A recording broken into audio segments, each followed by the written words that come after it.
semula telah kau tetapkan hidupku dalam tanganmu, dalam rencanamu Tuhan.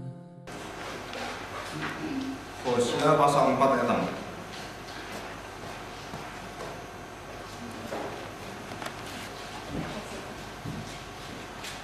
Demikian bunyi firman Tuhan ya. Dengan tema menentang imam dan bangsa yang tidak setia. Menentang imam dan bangsa yang tidak setia. Langsung ayat ke-6, demikian bunyi firman Tuhan. Umatku binasa karena tidak mengenal Allah. Karena engkaulah yang menolak pengenalan itu, maka aku menolak engkau menjadi imamku. Dan karena engkau melupakan pengajaran Allahmu, maka aku juga akan melupakan anak-anakmu. Saya ulangi sekali lagi. Umatku binasa karena tidak mengenal Allah. Karena engkaulah yang menolak pengenalan itu, maka aku menolak engkau menjadi imamku. Dan karena engkau melupakan pengajaran Allahmu, maka aku juga akan melupakan anak-anakmu. Mari kita berdoa. Tuhan, kami bersyukur karena pada bagian kedua ini Tuhan, kami menyelidiki akan anugerah Tuhan yang demikian limpah dalam kehidupan kami, di mana seluruh sistem pemikiran kami yang jatuh dalam dosa tidak bisa menerima akan cara kerja Tuhan, cara berpikir Tuhan, dan juga cara pandang Tuhan yang demikian luar biasa, dan juga meniadakan akan segala usaha di dalam kehidupan kami untuk mencapai keselamatan. Tetapi semua usaha akan kebaikan kami adalah hasil daripada kelahiran baru kami, hasil daripada kuasa-Mu sendiri. Tuhan, berikan kami hati yang terus-menerus menyadari hal ini, dan juga firman Tuhan yang kami terima dari Pekan Misi melalui Ibu Rahmiati, kami juga diteguhkan kembali tentang apa arti keselamatan di dalam anugerah Tuhan. Karena tidak ada jasa manusia di sana dan tidak ada satu titik pun, yaitu kemampuan dan kebaikan kita yang diperhitungkan Tuhan. Tuhan, berikan kami kesadaran hal ini terus-menerus, sehingga kami menjadi rendah hati dan takut akan Engkau. Hanya di dalam nama Tuhan Yesus kami serahkan kelas ini. Amin. Oke, kita akan bacakan kembali, yaitu jaminan tidak akan binasa, Yohanes pasal 17. Saudara, kalau kita mengerti tentang Injil yang penuh dengan perkataan kasih Allah, saudara pasti langsung berpikir Yohanes, gitu kan? Betul. Langsung pikiran kita itu, wah ini pasti Injil yang betul dikatakan Injil yang penuh dengan kasih dan banyak membahas tentang kasih Allah. Apakah kasih Allah itu hanya berdiri sendiri, ataukah saudara ada keadilannya dengan murka Allah? Kita baca Yohanes 17 ayat 12. Yohanes 17 ayat yang ke-12, demikian bunyi firman Tuhan. Selama aku, yaitu Yesus Kristus, selama aku bersama mereka, aku memelihara mereka dalam namamu, yaitu namamu yang telah engkau berikan kepadaku. Aku telah menjaga mereka atau memelihara mereka, dan tidak ada seorang pun dari mereka yang binasa, selain daripada dia yang telah ditentukan untuk binasa. Saudara, jelas sekali ya, di dalam doa syafaat Tuhan Yesus ada yang penentuan kebinasaan kepada orang-orang yang memang ditentukan binasa oleh Tuhan. Dan Tuhan Yesus membukakan ini di dalam doa dia. Dan kalau kita berdoa, kita jarang sekali berdoa seperti ini. Kenapa? Tuhan, jika memang raja itu memang kurang ajar, memang dia adalah kebinasaan bagi dirinya sendiri, Tuhan, biarlah murka-Mu yang dengan adil itu melanda hidup presiden kami, melanda hidup pemimpin kami. Justru itu Alkitabiah. Jadi doa itu bukan menakut-nakuti, tetapi doa benar-benar doa yang seperti ini. Perhatikan baik-baik, saudara, ini adalah pemeliharaan Allah, khususnya di dalam keselamatan kita. Karena dikatakan di sana ada satu jaminan kepastian yang luar biasa sekali. Apa jaminannya? Bahwa setiap anak Tuhan tidak akan binasa. Jelas sekali, saudara. Jadi keselamatan yang kita terima ini, saudara, diberikan oleh Tuhan once for all. Jadi sekali untuk selama-lamanya dan tidak pernah dicabut oleh Tuhan. Siapakah yang mengatakan demikian? Yesus sendiri. Nanti kita di dalam ketekunan orang percaya, kita akan bahas lebih dalam lagi. Hari ini kita akan bahas cuman hanya, yaitu perkataan tentang kebinasaan itu di dalam iringan doktrin pilihan Allah. Nah, saudara, kita akan kembali ke atas. Kita lihat tentang beberapa poin tentang doktrin Allah dan beberapa keberatan tentang doktrin Allah. Yang pertama, saudara, perhatikan baik, ada beberapa hal penting tentang sifat dan karakteristik doktrin pilihan. Yang pertama, saudara, semua berpusat pada diri Allah, tidak ada yang berpusat pada diri manusia. Jadi doktrin pilihan ini keluar bukan dari hati manusia, bukan dari keputusan manusia, tetapi dari Allah sendiri. Yang pertama, Allah sendiri yang merancang sebelum dunia dijadikan. Dalam kekekalan ketetapannya. Arti kekal di dalam bahasa Latin dan di dalam bahasa Ibrani dan Yunani, saudara, artinya yang disebut kekal adalah tidak ada awal dan tidak ada akhirnya. Jadi tidak ada awal dan tidak ada akhir. Itu namanya kekal. Manusia kekal tidak. Manusia ada awalnya. Dan kemudian kita ditentukan ada akhir hidup kita waktu kita mati di dalam liang kubur. Dan di dalam akhir hidup kita itu ditentukan dua. Satu adalah masuk dalam kekekalan, yang satu masuk di dalam kebinasan, yang juga kekal sebenarnya. Jadi kebinasaan itu kekal sebenarnya. Jadi kasih Allah itu kekal. Jadi murka dan kasih Allah itu sama-sama kekal. Jadi sama-sama ada di dalam diri Allah. Seringkali manusia hanya melihat Allah itu penuh dengan kasih, Allah itu penuh dengan pengampunan. Tetapi saudara, kalau kita lihat sisi yang lain yang begitu luar biasa, dari pandangan manusia itu adalah sulit diterima, adalah sisi Allah yang murka. Nah saudara, mengapa sisi Allah yang murka ini tidak bisa diterima oleh semua agama? Konsep manusia, kebaikan manusia tidak bisa terima. Kenapa saudara? Saudara, murka Allah bukan kejahatan. Kita harus tahu sadar ini.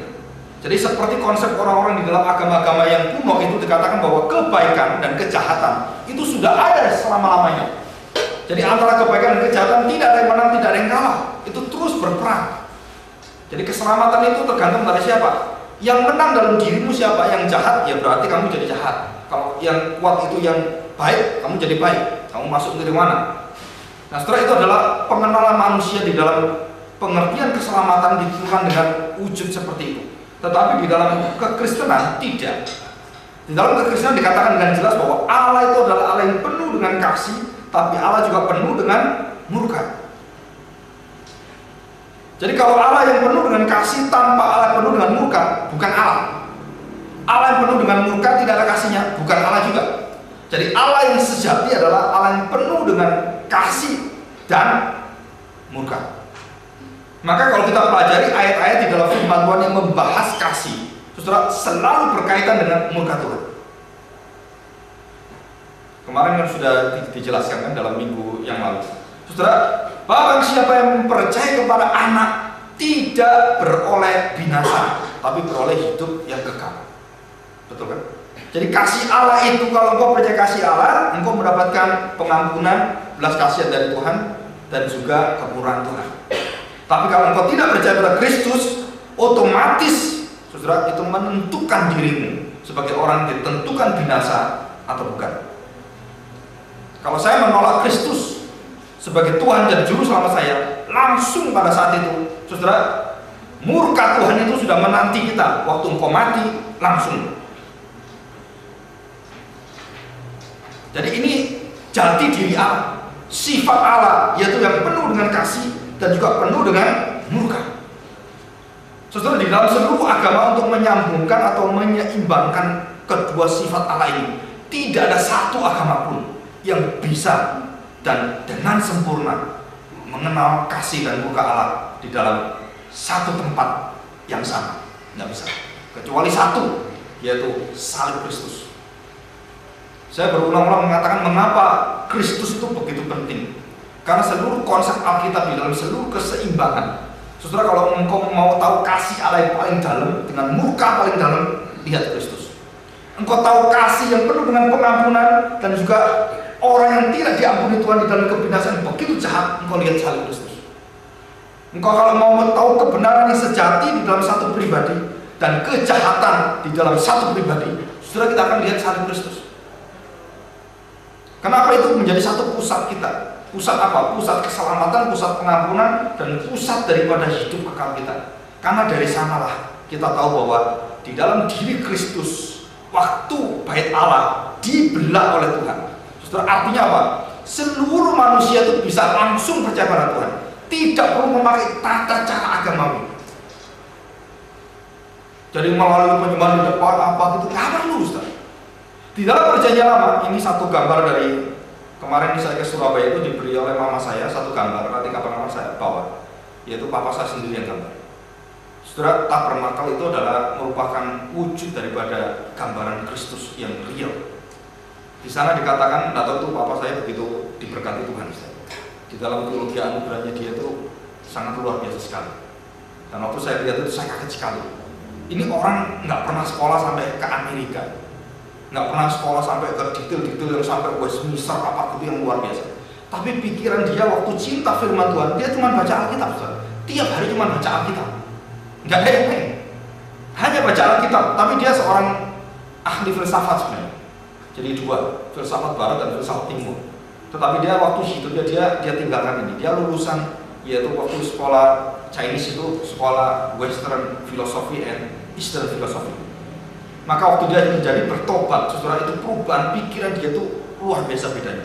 Tabernakel yang diwujudkan di dalam seluruh struktur yang di dalam yaitu bait Allah itu asalnya dari tabernakel, terus kemudian direalkan dengan satu peralatan-peralatan yang ada semua. Saudara, manusia memasuki tabernakel harus cuci seperti orang Islam. Wudhu dulu, semua cuci tangan bersih, baru boleh masuk di dalam sana, sampai berusaha sampai ke ujung sana. Ruang dari halaman masuk ruang kudus, kemudian masuk ke ruang yang maha kudus, hanya satu manusia yang boleh. Saudara, bayangkan itu kesulitan agama itu membawa kita sampai akhirnya untuk tahu pun waktu masuk di dalam. Saudara, kita tahu bahwa tidak ada waktu imam mewakili kita di dalam. Imam pun orang berdosa, jadi tidak ada wakilnya, saudara. Tetap imam memakai apa? Yaitu binatang. Dan waktu dia mempersembahkan binatang ini, saudara, waktu Tuhan menyambut binatang ini dan kemudian membakar binatang ini, berarti dikenal oleh Tuhan. Bukan imamnya, bukan orang lainnya, tapi yang mewakili binatang ini yang mewujudkan pada Kristus. Nah, saudara, perhatikan baik-baik. Agama semua dimulai dari kaki tabernakel atau kaki bait Allah menuju sampai kepada kepala yang maha kudus.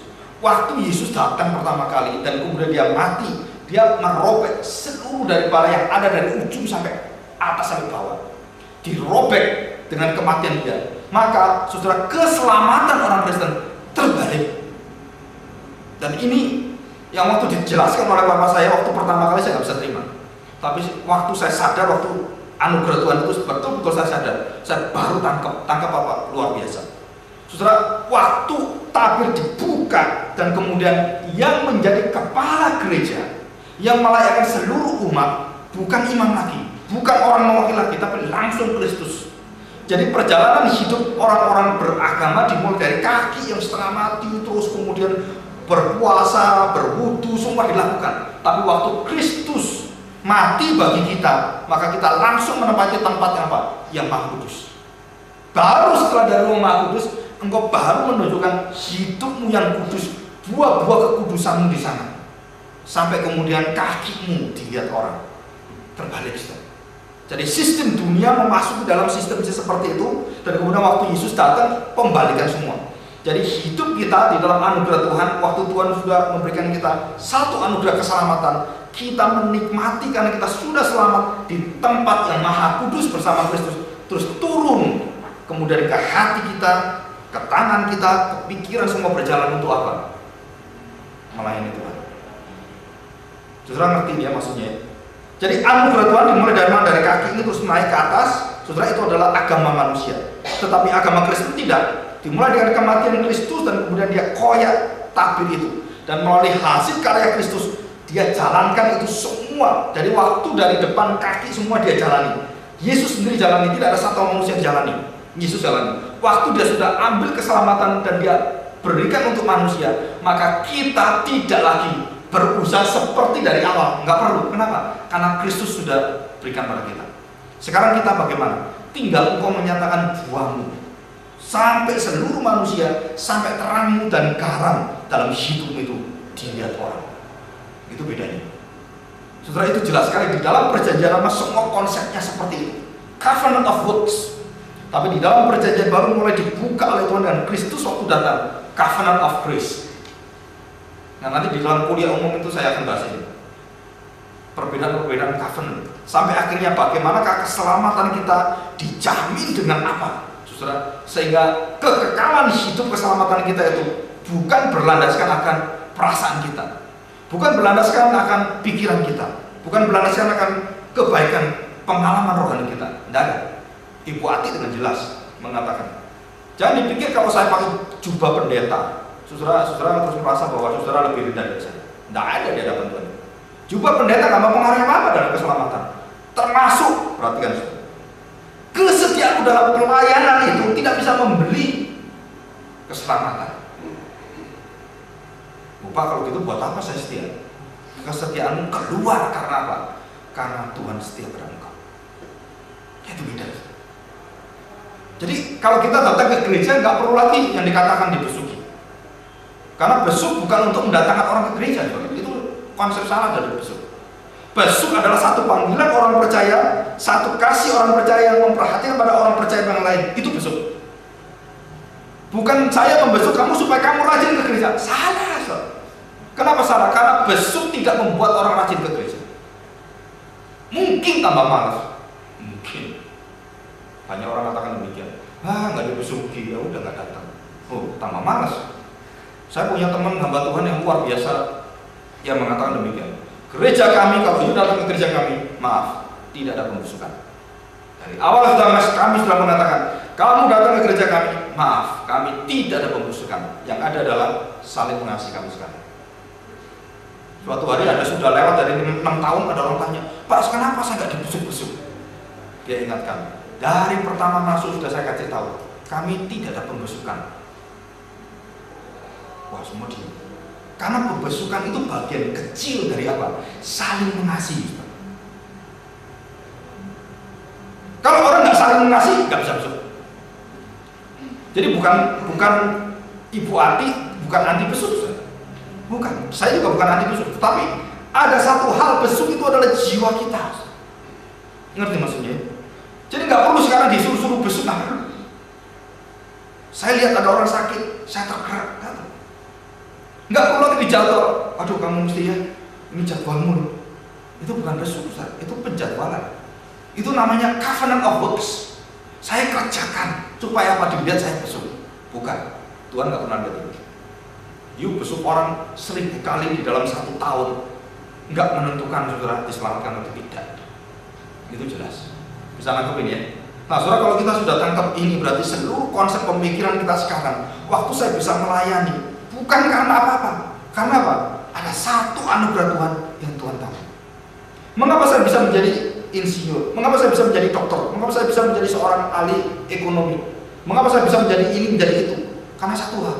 Karena Tuhan sudah memberikan kepada engkau satu anugerah. Dan engkau berada di sana, maka hidup jiwamu itulah yang mempengaruhi seluruh pekerjaan. Saudara, kemarin saya baca God is my CEO. Ada namanya Director Mark dan juga Bob Puffer yang menulis Halftime. Jadi dia mulai diubah hidupnya. Yang satu diubah hidupnya hancur, yang satu diubah hidupnya oleh anaknya. Dua-dua ini oleh anaknya. Saudara, yang satu oleh anaknya, dia langsung kaget karena anaknya demikian jelek.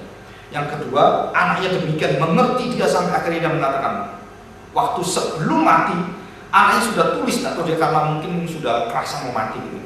Padahal dia sehat walafiat, tapi karena kecelakaan di satu arung jeram, dia mati, saudara. Itu anaknya Bob Buffett. Tulisannya dia ada di mana-mana. Kalau saudara pergi ke toko buku Kristen, Bob Buffett, Halftime judulnya ya, saudara beli itu. Itu sangat menggugah sekali. Dia cerita tentang bagaimana hidupnya tuh diubahkan dengan kesaksian anaknya. Saudara, saya cerita yang Mark dulu. Mark itu mendidik anaknya dalam seluruh didikan apa? Dengan seluruh didikan works. Kau menjadi orang harus bekerja keras, harus ini. Wah, tolong terus anaknya. Tak boleh bolos, gebukin anak bolos. Wah, kalau salah dihantam semua. Itu pendidikan timur yang kuno. Saudara, dididik anaknya dengan luar biasa, dengan pengertian bahwa engkau hidup harus menentukan hidupmu sendiri. Dia orang Kristen, tetapi dia nggak bisa lepas pengaruh dari works ini. Maka dia dididik anaknya. Waktu anaknya salah, dia caci maki. Bagaimana kamu bisa salah? Apa nggak pernah ngajar gini? Kamu harus sempurna. Wah, saudara, anaknya diam aja. Lama-lama akhirnya waktu seluruh pekerjaan papanya waktu mau diberikan kepada anaknya, saudara, si Mark mengatakan satu kalimat demikian. Papa pikir saya mau kerja ini hanya karena papa yang paksa saya mau kerja ini. Tapi sebenarnya saya nggak mau kerja. Nah, saudara, Saya hanya ingin cita-cita papa itu kepada saya lakukan semua, tapi hati saya sebenarnya nggak mau melakukan itu. Tapi silakan papa mau saya jadi dokter, iya saya lakukan semua mau jadi dokter supaya papa senang. Tapi sebenarnya saya nggak suka papa seperti itu. Nah, saudara, waktu terakhir dia mau kasih papanya, mau kasih anaknya seperti itu, anaknya mau gitu, papanya cengkel, saudara. Kamu kurang ajar ya, nggak tahu diri gitu. Kemudian dia katakan, silakan kalau papa mau jadi papa yang punya anak seperti itu, silakan papa lahirkan anak yang lain lagi. Dan dia kemudian tinggalkan, perusahaannya ditinggalkan semua, dia pergi. Saudara, papanya hancur hidupnya. Nah, satunya lain, satunya anaknya dididik dengan anugerah Tuhan, dengan kasih Tuhan. Dijelaskan, papa banyak salahnya, kamu juga bisa salah. Kita saling belajar. Saudara, dari kecil diajar. Kemudian waktu umur mendekati dia mau lulus sekolah itu, dia mulai memilih university. Dia tahu, dia memilih yang Tuhan ingin dia mau. Bukan lagi tergantung papanya. Papanya anugerahnya besar. Saya tidak mau didik kamu seperti itu. Cari jalan Tuhan, cari kenan Tuhan. Di mana engkau mau jadi dokter silakan. Engkau mau jadi silakan. Apa yang benar-benar Tuhan pimpin. Nah, saudara, dia akan memilih satu pekerjaan yang bagi mama dan papanya itu sebenarnya pekerjaan yang nggak layak sebenarnya. Saudara, dia mau menjadi apa? Yaitu puskesmas. Dia mau melakukan itu. Dia mau hidup untuk orang lain. Padahal dia punya kepandaian, kepintaran, ada semua. Saudara. Dan belum sampai dia menyelesaikan itu semua, kecelakaan mati. Dan kemudian dia tulis satu surat.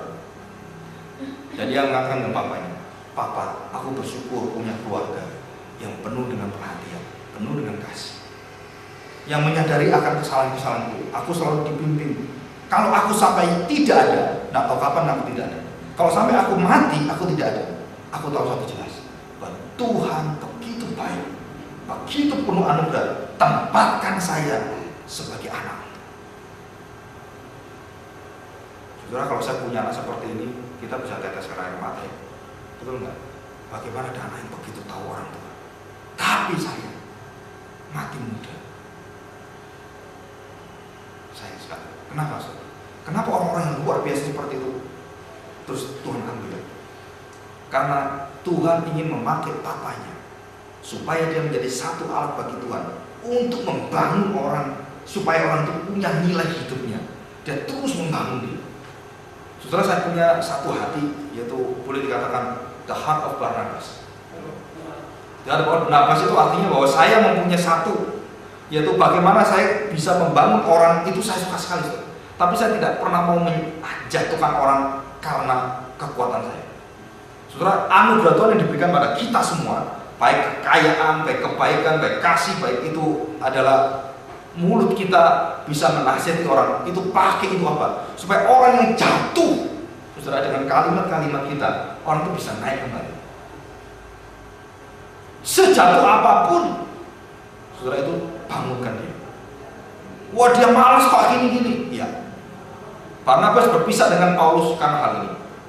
Paulus tegas luar biasa, pecat. Ini gak boleh, itu gak boleh. Tapi Tuhan tidak. Tuhan berikan keseimbangan dalam pelayanan Paulus, supaya dua hal ini, antara ketegasan dengan kelunakan, itu selalu ada. Saudara, saya berikan contoh yang paling jelas. Mengapa Tuhan Yesus tidak mau cepat-cepat pecat Yudas? Sampai titik akhir Yudas itu enggak dipecat jadi murid. Kenapa? Karena jiwa Tuhan adalah memberikan keselamatan itu dan berikan kesempatan tuntas sampai akhir. Itu jiwa kita. Saudara, kalau saudara memiliki jiwa ini, orang-orang di sekeliling kita itu dibangunkan. Itu kekuatannya luar biasa. Apalagi kalau suami istri. Kalau dengan orang lain aja bisa, apalagi dengan suami istri. Nah, itu harus dibangunkan. Saudara. Kita saling membangun. Ya. Oke, kita lanjutkan. Yang kedua, Allah sendiri menghendaki memilih menurut kerelanya. Jadi menurut siapa? Ya, dirinya sendiri, kerelanya dia sendiri. Yang ketiga, Allah sendiri memakai hikmatnya yang sempurna, yang tidak bercela dan kudus itu. Jadi artinya dia memilih kita di dalam kekudusan dia akan pelihara kita sampai dengan ujung akhirnya. Cacat itu tidak ada. Jadi saudara, waktu saya dipilih di dalam keselamatan, maka otomatis nanti di dalam Allah memilih kita di dalam kekudusan dan tak bercacat. di dalam kehidupan yang sempurna itu, maka anak-anaknya harus masuk di dalam kesempurnaan. Itu tujuan. Yang keempat, Allah sendiri menyediakan caranya yang unik, yang final, yang titik-titik. Artinya kalau dia melakukan yang terbaik, yang termulia, yang teragung, itu artinya the most, ya kan, the most honorable. Jadi sesuatu yang dapat dihargai dengan luar biasa sekali dia berikan. Maka Allah memberikan satu persembahan kepada, yaitu anaknya kepada manusia, saudara. Sebenarnya bukan langsung pada manusia, sebenarnya kepada dirinya sendiri. Jadi Allah itu agak unik sekali. Mengapa unik? Waktu dia memberikan anaknya, dan kemudian anaknya mempersembahkan dirinya, mempersembahkan pada siapa? Bapaknya. Betul kan? Jadi Allah mempersembahkan diri kepada Allah.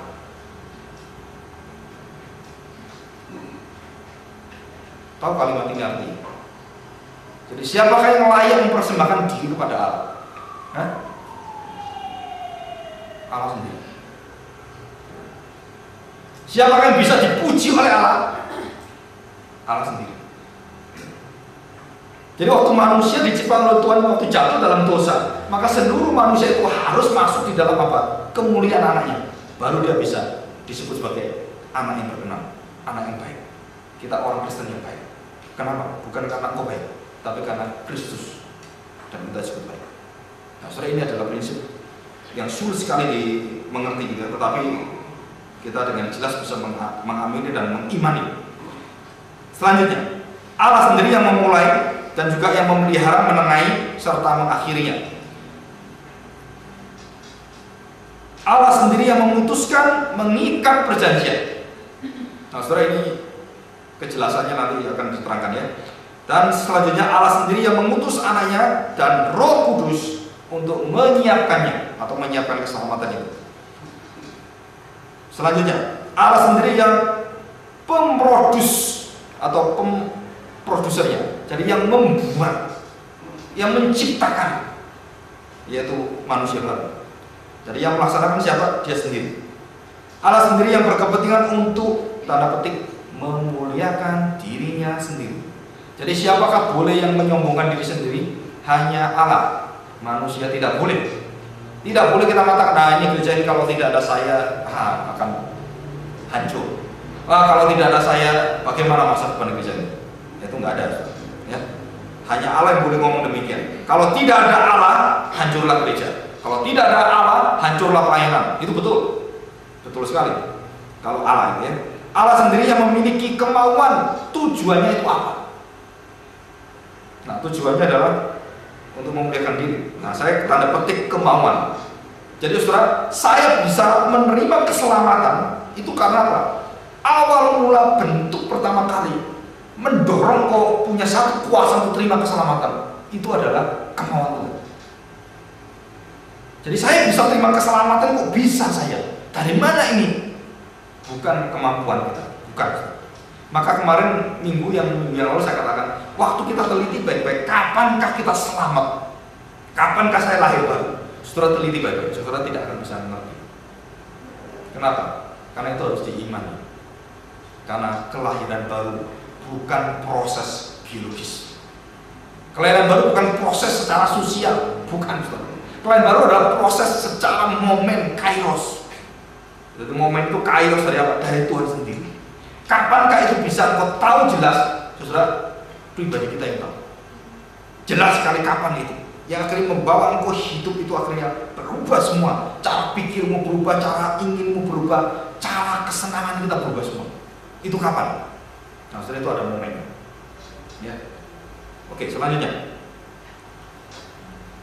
Allah sendiri yang menggunakan kemahaannya dan kemampuannya, anugerahnya dan kuasanya, memilih dan menjaga pilihannya. Jadi pemrosesan untuk memelihara itu Tuhan semua. Saudara, kalau dari seluruh poin-poin ini saudara sudah mengerti dengan baik, maka waktu saya mengerti tentang doktrin pilihan dan doktrin tentang pembinasaan, saudara, itu langsung jelas sekali. Mengapa? Karena tidak ada sesuatu yang Tuhan tidak ikut campur di sana.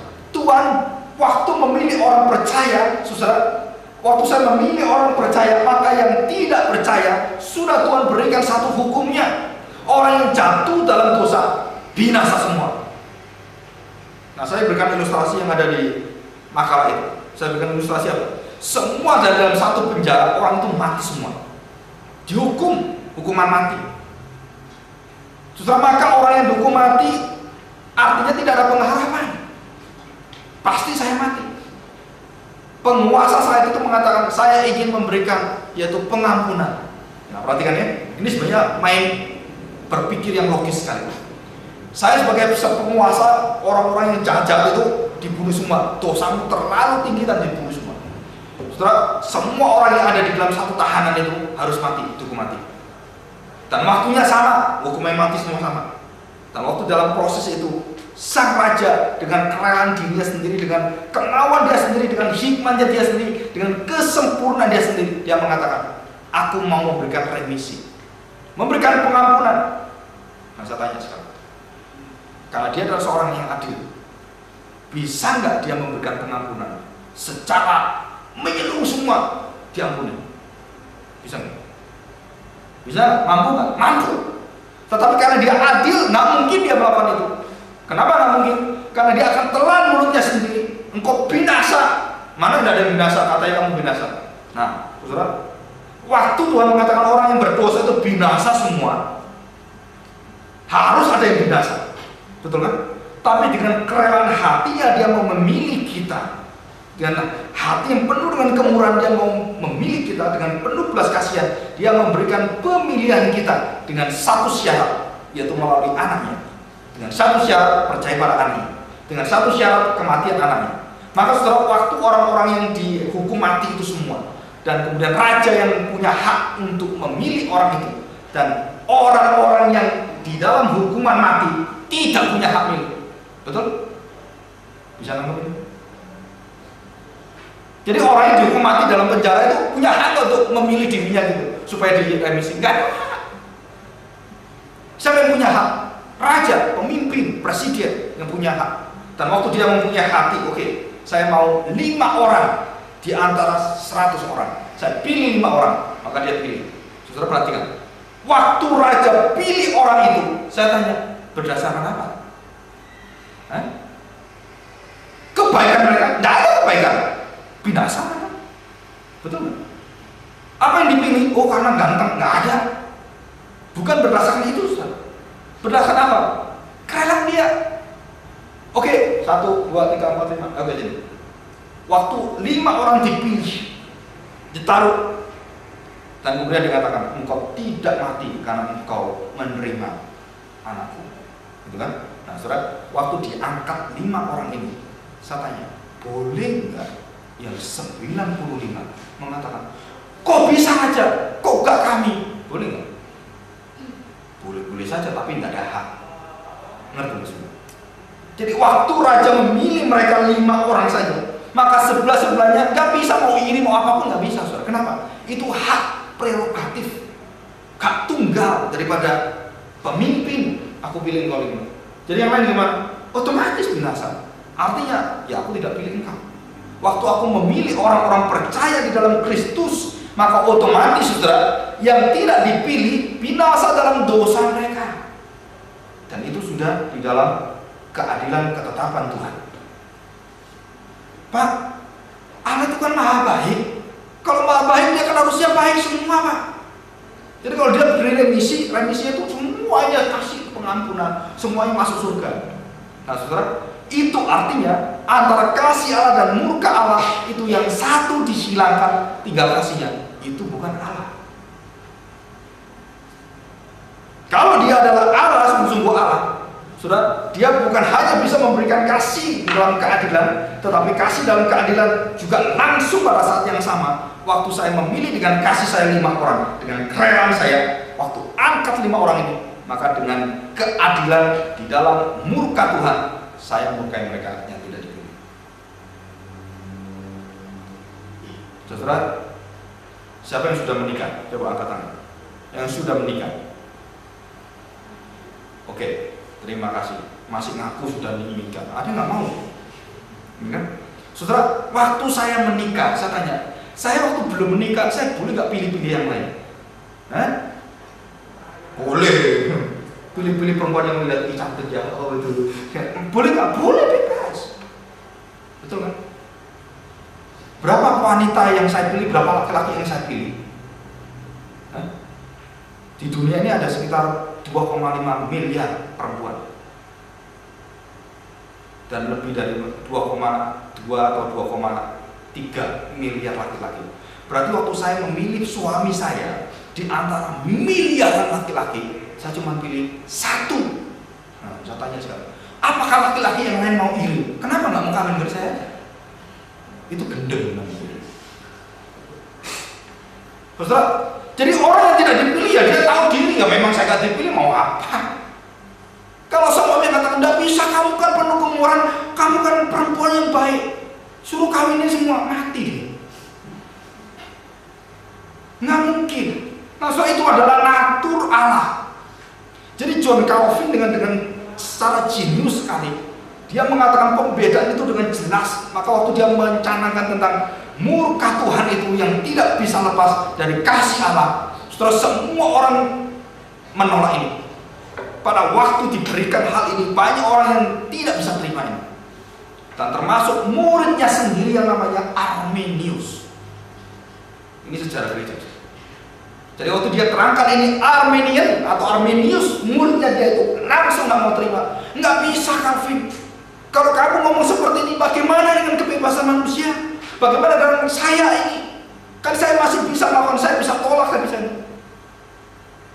John Calvin mengatakan, you don't understand what is grace. Kamu tidak bisa mengerti apa itu anugerah. Kalau kamu berpikir seperti itu, engkau tidak berpikir secara anugerah. Engkau berpikir secara pekerjaan manusia. Akhirnya dia keluar, dan kemudian Arminius mempengaruhi beberapa orang, termasuk namanya Servetus dan beberapa tokoh-tokoh yang lain. Dan akhirnya saudara, Servetus bukan hanya tidak percaya pada hal-hal yang bersifat hakiki keselamatan, tapi dia juga menolak tentang konsep Allah Tritunggal, dan dia termasuk menghujat Tuhan.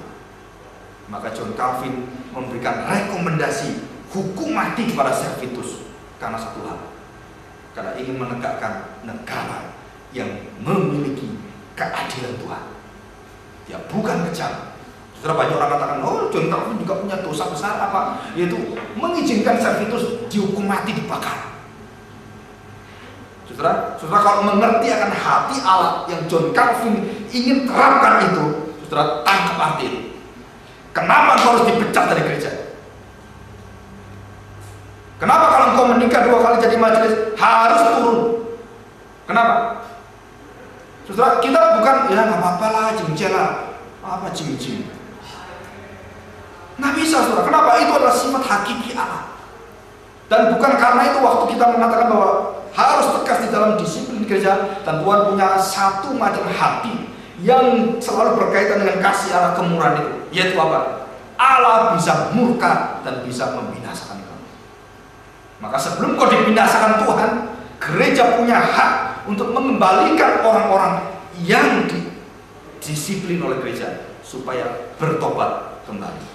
Jadi tujuan disiplin gereja adalah membawa orang-orang jatuh dalam dosa kembali kepada Tuhan, bukan membuang orang itu. Kalau membuang orang itu jahat, tapi tidak. Tapi hampir semua orang yang bermasalah di dalam satu gereja dalam pelayanan, biasanya kalau sudah meninggalkan, nggak kembali. Maka ada satu kalimat dari pastor, dari seorang pastor dari Amerika. Dia mengatakan kalimat yang bagus sekali. Dia mengatakan demikian: jika seorang jatuh dalam dosa di satu tempat, di dalam satu pelayanan, maka dia harus bisa bangkit kembali di tempat yang sama, dan dia harus disempurnakan di sana. Saudara, itu kalimat itu menyentuh saya sekali.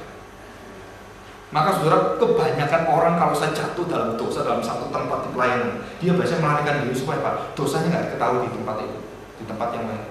Betul kan? Jadi dia di sana menjadi jemaat yang baru, orang atau dosanya dia. Tapi pastor itu mengatakan, kalau ingin menjadi jemaat yang dewasa, di tempat di mana engkau jatuh, engkau diangkat kembali. Dan siapa yang angkat? Jemaat. Siapa yang angkat? Yaitu lingkungan kita. Tetapi kebanyakan gereja Tuhan, kebanyakan tidak demikian.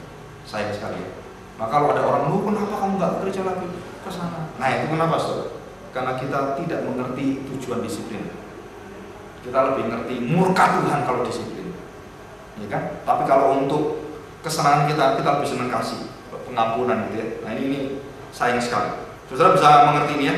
Sebenarnya banyak ilustrasi yang lain yang bisa mengertikan kita tentang hal ini ya, memahami tentang doktrin pilihan. Dan itu ada dalam kehidupan kita sehari-hari, termasuk proses pemilihan perkawinan binatang.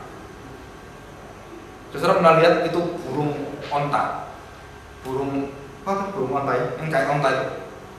Saudara, saya lihat di National Geographic, itu sudah berapa tahun yang lalu, lucu sekali. Nah, suatu hari ada seorang hamba Tuhan berkata dengan saya, "Pak, aku pernah tahu burung onta mencari istri?" Nggak ada, nggak tahu saya itu. Wah, coba nanti kapan kalau ketemu lihat aja, wah unik luar biasa. Betul, saudara. Saudara, burung onta yang cantik, yang perempuan itu, yang masih gadis itu, wah bulunya masih bagus gitu ya, dia jalan-jalan. Tiba-tiba onta-onta laki-laki itu biasanya kan kayak ayam gitu kan, pamer, putar-putar gini kan, tunjukkan diri, wah saya ganteng, saya gini kan. Tapi onta yang cantik, yang gadis ini cuma lihat dia aja, nggak mau pergi deh. Terus satunya lagi datang, wah tuh pakai ini badannya, dia punya sayap yang belakang tuh gede sekali, wah kakak, ganteng masih muda. Dilihat oleh onta ini yang gadis ini, nggak mau. Tiba-tiba dari jauh ada yang tua, welek, bukan elek, welek, penuh dengan luka gitu ya. Tapi dia menunjukkan bahwa dia hidup penuh kekuatan, penuh perjuangan. Dan waktu dia jalan, tak, si gadis datang. Kenapa? Bukan lihat wajahnya, tapi lihat apa? Mutu, kualitas, bobot bibit. Wah, hebat ya. Jadi langsung yang saya gadis itu lihat dari jauh, wah ini kalau saya dapat turunan dia, hebat betul.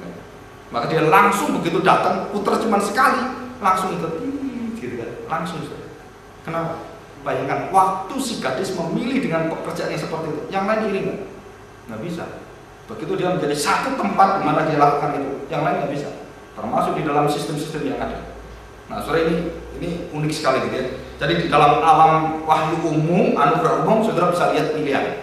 Di dalam anugerah khusus, wahyu yang khusus, saudara bisa lihat. Jadi Tuhan itu memberikan kita jelas sekali, cuman banyak orang yang mau terima. Kita lanjutkan. Keselamatan Allah di dalam Kristus. Nah, saudara, ini sudah saya jelaskan. Ada beberapa poin yang penting, saya akan lihatkan di bawah. Nah, saudara, apakah Alkitab mengajar predestinasi dan kebinasan orang yang tidak percaya? Ya. Dalam banyak berita perjanjian lama dan perjanjian baru, jelas Allah memilih umatnya. Jelas sekali di dalam dua hal ini ya. Misal, Paulus dan Barnabas di Antiokhia di Pisidia. Di dalam Kisah 13, demikian firman, "Sebab inilah yang diperintahkan kepada kami, aku telah menentukan engkau menjadi terang bagi bangsa-bangsa yang tidak mengenal Allah, supaya engkau membawa keselamatan sampai ke ujung bumi." Mendengar itu bergembira semua orang yang tidak mengenal Allah, dan mereka memuliakan Tuhan. Dan semua orang yang ditentukan Allah untuk hidup yang kekal menjadi percaya. Lalu firman Tuhan tersiar atau disiarkan di seluruh daerah. Nah, saudara perhatikan ya. Jadi saya tanya sekarang, percaya dengan penentuan Allah di mana? Sebelum saya percaya atau setelah saya percaya? Tuhan tentukan saya. Kalau saya percaya itu Arminian. Saya percaya dulu baru Tuhan tentukan saya. Dari pengetahuan Tuhan yang awal itu menunjukkan bahwa saya akan percaya dulu baru saya tentukan. Tetapi Alkitab dengan jelas mengatakan bahwa sebelum kau percaya, dari penentuan Tuhan itulah yang membuahkan engkau percaya. Bukan dibalik. Jelas ya? Ayat firman Tuhan ini sangat jelas sekali. Jadi dikatakan di sana, ditentukan Allah untuk hidup yang kekal menjadi percaya. Jadi menjadi percaya itu termasuk paket di dalam hidup yang kekal, tidak keluar dari sana. Jadi hidup yang kekal, kelahiran baru itu di dalamnya itulah engkau bisa percaya. Jadi sekarang kita tanya, saudara, percaya saya dengan kelahiran baru saya dulu mana? Percaya dulu baru lahir baru? Lahir baru orang bisa percaya. Mengerti ya? Nah, sekarang saya percaya dari lahir baru. Lahir baru dari mana? Dari Allah tentukan hidup kekal ini. Jadi sebelum saya menerima hidup kekal ini sudah ditentukan oleh Tuhan.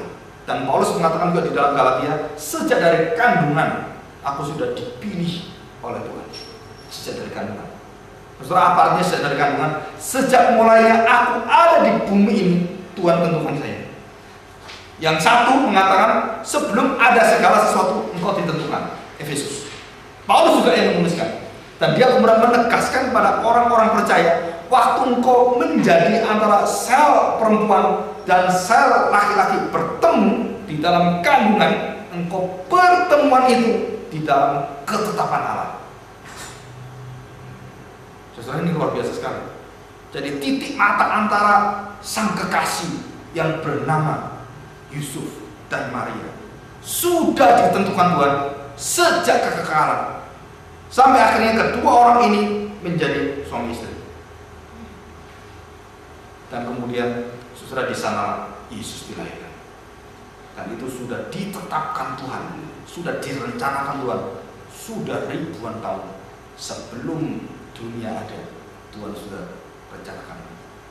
Waduh, kok bisa Pak ya, merencana tapi nggak ada apa-apa kok. Bisa sampai detail-detail Tuhan itu rencana ya. Saudara, banyak orang tidak mau percaya pada detail-detailnya. Wah, kalau Tuhan mengatur detail saya, baju ini, baju apa gitu. Sampai maafkan saya saudara, sebenarnya saudara, kalau kita mau jujur baik-baik, saudara mau pilih baju apapun, itu Tuhan tahu nggak? Tahu. Bukan berarti saya itu membuat satu terlalu keterlaluan, bukan. Saudara, kalau sadar baik-baik, tidak ada sesuatu dalam hidup kita tanpa ada sebab. Mengapa saya pakai jas ini? Mengapa saya pakai dasi ini? Mengapa saya rambut saya potong seperti ini? Mengapa saya seperti ini? Saudara, kalau kita tahu baik-baik, itu di dalam seluruh kondisi kita waktu kita hidup seperti ini, seolah-olah engkau bebas. Mengapa? Mau gundul terserah saya, mau ini terserah saya. Saudara, perhatikan baik-baik. Waktu kemauan mau gundul, mau rambutmu panjang, mau rambut pendek, mau pangrok, mau pang-pang yang lain, saudara, itu semua ada keinginan. Dan keinginan itu dilahirkan oleh siapa? Nah, hanya ada dua hal di sini. Keinginan-keinginan dilahirkan dari, yaitu kedagingan, engkau ikut sana semua. Tapi keinginan-keinginan yang lahir dari yang atas, itu selalu untuk apa? Yang sudah Tuhan berikan semua di dalam jalur, engkau ikut itu semua. Itu luar biasa sekali. Ya, oke, kita lanjutkan. Nuh, Abraham, Yakub. Nah, saudara, di sana jelas sekali bahwa Tuhan mengasihi siapa? Keluarga Nuh. Terus saya tanya, yang lain gimana? Hah? Yang lain gimana? Apakah Tuhan tidak mengasihi mereka? Apakah Tuhan hanya mengasihi 8 orang dan 8 orang? Iya. Terus yang lain gimana? Jutaan orang itu, Pak. Kita harus berani mengatakan, Tuhan binasakan mereka. Alkitab dengan jelas mengatakan, karena dosa-dosa mereka sudah terlaluan itulah, Tuhan akhirnya malu melihat manusia bahkan bunuh semua dan basmi semua manusia. Dan saudara perhatikan baik-baik, Tuhan tidak akan mengulangi kejadian ini, dan Tuhan memberikan tanda, yaitu apa? Pelangi. Saya tanya sekarang, apakah Tuhan kemudian tidak memarahi orang, tidak murka pada manusia dan tidak memberikan kebinasaan? Tidak. Pelangi bukan berarti menyetop kebinasaan. Pelangi bukan berarti menyetop murka Tuhan. No. Pelangi hanya menunjukkan bahwa Tuhan sangat mengasihi manusia, sehingga waktu Dia berikan pelangi, Tuhan mengingatkan, aku tidak menghukum engkau dengan air bah. Tapi saya tanya hari ini, mengapa tsunami ada? Jawab.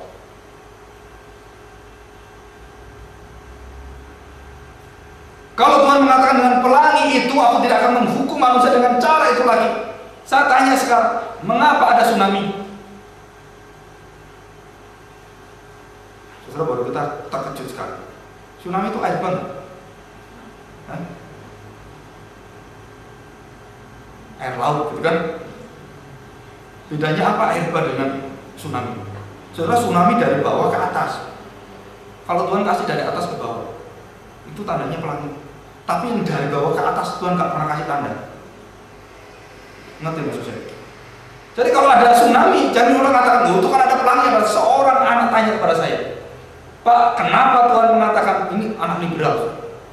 Barusan beberapa waktu yang lalu dia tanya, saya langsung kaget juga jawaban gue. Dia katakan, Pak, kalau Bapak jelaskan dalam Alkitab, saya tidak percaya Alkitab banyak. Kenapa? Dia katakan, kalau sampai Allah itu penuh dengan kasih dan memberikan tanda pelangi, kenapa tsunami ada? Pikir-pikir secara logis benar juga ya. Kan sama-sama air ya. Akhirnya saya dapatkan hikmah dari Tuhan.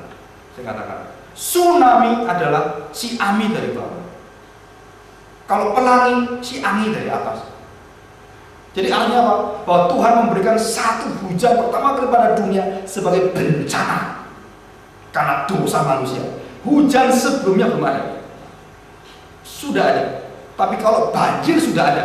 Jadi saya berikan perbedaan. Jadi air dari atas dengan air dari bawah yang hancur seperti ini, itu lain. Dan bencana ini tidak diberikan tanda oleh Tuhan, tidak akan terjadi. Tidak, tetap ada terjadi. Nah, saudara, itu termasuk di dalam bencana alam, gempa bumi, terus apa semua termasuk di sana. Itu kan termasuk gempa bumi, efeknya kan. Saya katakan itu tidak termasuk di dalam cara Allah yang seperti pelangi. Tidak. Nah, yang kedua saya katakan, apakah Allah tidak menghukum manusia yang berdosa? Saya katakan Allah akan menghukum. Alkitab jelas katakan. Bagaimana cara hukum? Allah di dalam firman Tuhan katakan dengan belerang dan api, bukan dengan air lagi, tapi itu terakhir. Itu artinya neraka.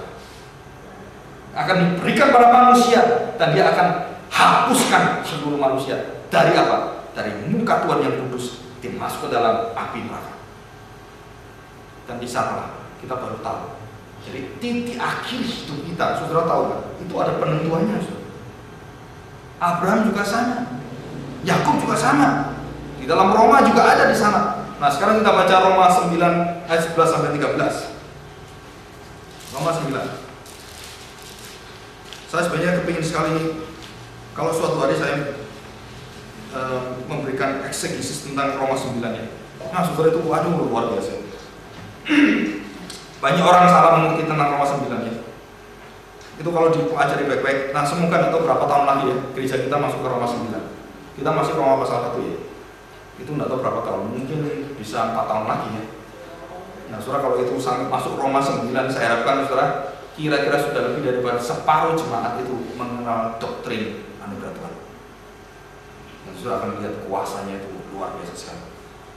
Ayat 11 sampai dengan 13. Demikian bunyi firman Tuhan. Sebab waktu anak-anak itu belum dilahirkan dan belum melakukan yang baik atau yang jahat, supaya rencana Allah tentang pemilihannya diteguhkan, bukan berdasarkan perbuatan, tetapi berdasarkan panggilannya. Dikatakan pada Ribka, saudara perhatikan ya, kalimat ini jelas. Dikatakan pada siapa? Jadi Tuhan waktu memilih Esau, dan waktu dia memilih dengan Yakub, dia memilih Esau untuk apa? Menjadi hambanya Yakub, dan Yakub menjadi tuannya Esau. Dan kemudian dapat berkat anak pertama. Siapa yang diberitahu? Alkitab mengatakan jelas. Siapa yang mendengarkan perkataan Tuhan waktu Tuhan menjanjikan bahwa Yakub yang mendapatkan hak kesulungan, Yakub yang dipilih oleh Tuhan? Siapa saudara? Ribka. Maka Ribka lah yang akhirnya menentukan segala cara supaya Yakub yang seperti janji Tuhan itu dapatkan, dan dia tunggu saat yang luar biasa tepatnya, yaitu apa? Saat semangkok atau sepiring, yaitu pisang, bukan apa? Kacang merah pisang. Bukan pisang Pontianak ya, kacang merah itu yang enak sekali itu kan, yang memang Yakub itu dilatih oleh mamanya sampai tepat waktunya tuh pas. Saudara, dia tunggu tepat sekali dan dia berikan. Nah, saudara, di dalam cara Yakub dan cara Ribka yang penuh dengan kelicikan dan penipuan, cara itu, saudara, di dalam misteri Tuhan, di dalam seluruh kedaulatan Tuhan, kita nggak bisa bertanya-tanya. Cara yang berdosa seperti itu menggenapi rencana Tuhan. Kenapa? Kalau tidak, Tuhan itu tidak berdaulat. Jawabannya sederhana sekali. Kalau sampai keberdosaan itu menyetop rencana Tuhan, artinya Tuhan tidak berdaulat. Kalau Tuhan berdaulat, ya bukan hanya berdaulat pada hal-hal bersifat kebaikan, tetapi juga apa? Yang bersifat jahat. Dia berdaulat. Jangan tiru-tiru ya. Jadi orang supaya jati kamu, buat bumi kamu gitu ya, saya supaya dapatkan kedaulatan itu. Nggak bisa. Itu orang paling dibunuh paling banyak itu seperti itu. Jadi orang pembunuh yang paling kejam itu adalah dia nggak bunuh apa-apa, tapi dia perintahkan orang bunuh semua orang. Itu paling kejam. Dia melakukan apa? Ada satu mafia, nggak pernah bunuh orang, tapi dia bunuh ratusan orang. Itu anak buahnya The Godfather. Saudara kalau cerita The Godfather tahu itu betul. Itu hidup penuh dengan darah. Oke, kita lanjutkan. Dikatakan pada Ribka, anak yang tua menjadi hamba anak yang muda. Seperti ada tertulis, Allah mengasihi Yakub tetapi membenci Esau. Membenci itu dalam bahasa Jawanya tuh meso. Tahu orang Jawa siapa di sini? Meso. Saudara, meso itu bahasa Yunani. Bahasa Yunani itu miseo. Jadi orang Belanda tidak tahu bagaimana ngajari akhirnya jadi meso. Kamu jangan meso ya. Jadi kalau kita berada di cara Jawa Timur tuh meso itu artinya orang berkata kebencian atau kotor. Jika demikian, apakah yang hendak kita katakan? Apakah Allah tidak adil? Mustahil. Sebab Ia berfirman pada Musa, Aku menaruh belas kasihan kepada siapa aku menaruh belas kasihan, dan aku bermurah hati kepada siapa aku mau bermurah hati. Nah, saudara, kalimat terakhir sebagai kalimat penentuan. Jadi, kesimpulan, hal itu tidak tergantung pada kehendak orang dan usaha orang, tetapi kepada kemurahan hati Allah. Sebab kitab suci berkata pada Firaun, itulah sebabnya. Perhatikan, kitab suci bisa berkata pada Firaun. Siapa yang berkata pada Firaun? Allah sendiri. Dia mengatakan, itulah sebabnya aku membangkitkan engkau supaya aku memberikan kuasaku dalam engkau, dan supaya namaku dimasukkan di seluruh bumi. Jadi Ia menaruh belas kasihan kepada siapa yang dikehendaknya, dan Ia menegarkan hati siapa yang dikehendakinya. Setelah baru kalimat terakhir keluar, aku menegarkan hati kepada siapa aku mau tegarkan dia.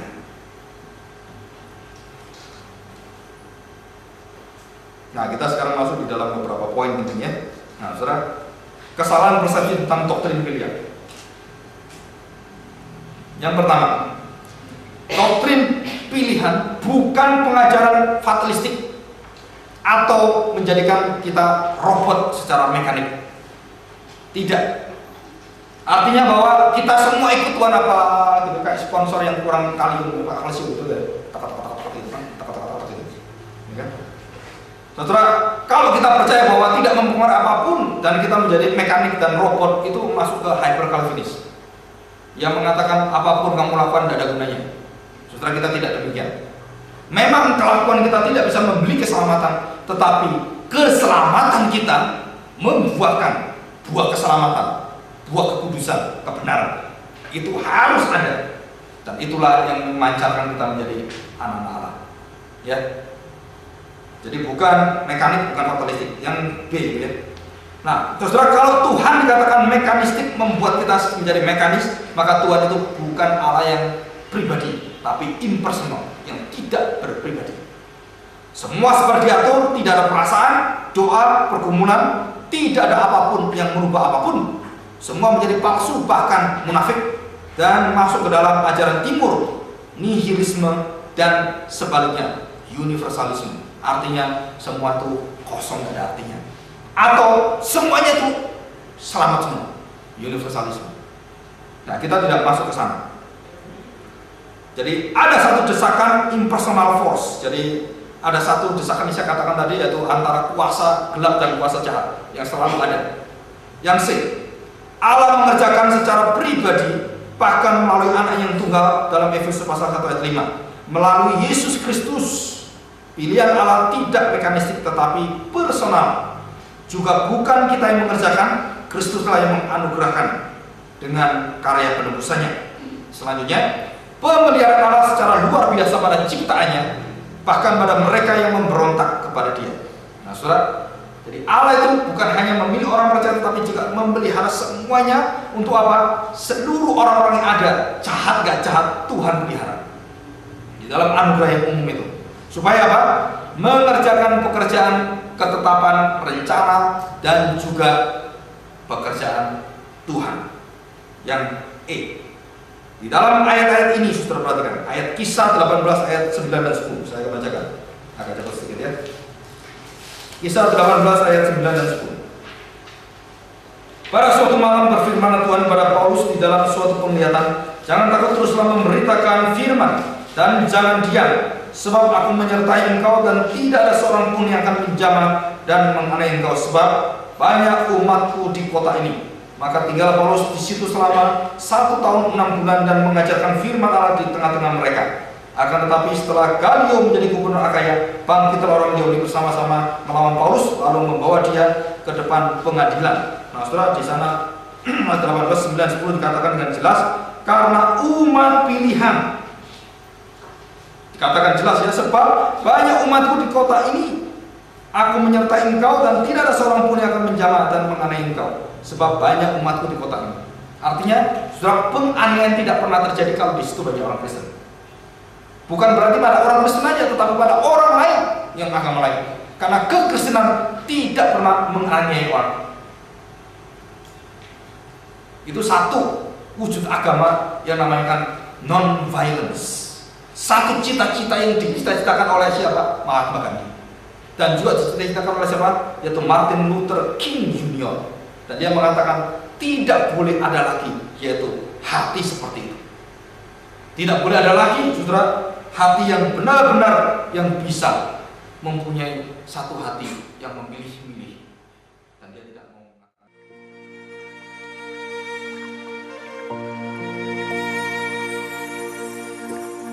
Dari semula telah kau tetapkan hidupku dalam tangan-Mu, dalam rencana-Mu Tuhan. Rencana indah telah kau siapkan bagi masa depanku yang penuh harapan. Semua baik, segala